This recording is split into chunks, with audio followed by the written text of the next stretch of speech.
Seigneur, toi qui n'es jamais indifférent à notre faim, donne-nous aujourd'hui le pain de ta présence. Comme la foule sur la montagne, nous venons à toi avec peu. 5 pains, 2 poissons et tant de besoins. Mais entre tes mains, le peu devient surabondant. Apprends-nous à te faire confiance, à te suivre sans peur et à partager sans compter. Toi seul rassasie pleinement. Amen. Évangile de Jésus-Christ selon saint Jean.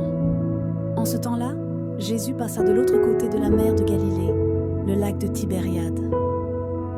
Une grande foule le suivait, parce qu'elle avait vu les signes qu'il accomplissait sur les malades.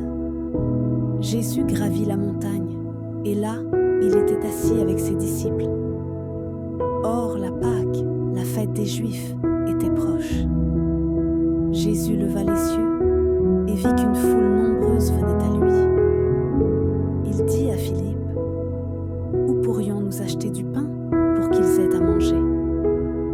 Il disait cela pour le mettre à l'épreuve, car il savait bien, lui, ce qu'il allait faire. Philippe lui répondit, « Le salaire de 200 journées ne suffirait pas pour que chacun reçoive un peu de pain. » Un de ses disciples, André, le frère de Simon-Pierre, lui dit, « Il y a là un jeune garçon qui a 5 pains d'orge et 2 poissons. Mais qu'est-ce que cela pour tant de monde ?» Jésus dit, « Faites asseoir les gens. » Il y avait beaucoup d'herbe à cet endroit. Ils s'assirent donc, au nombre d'environ 5000 hommes. Alors Jésus prit les pains et, après avoir rendu grâce, il les distribua aux convives. Il leur donna aussi du poisson, autant qu'ils en voulaient.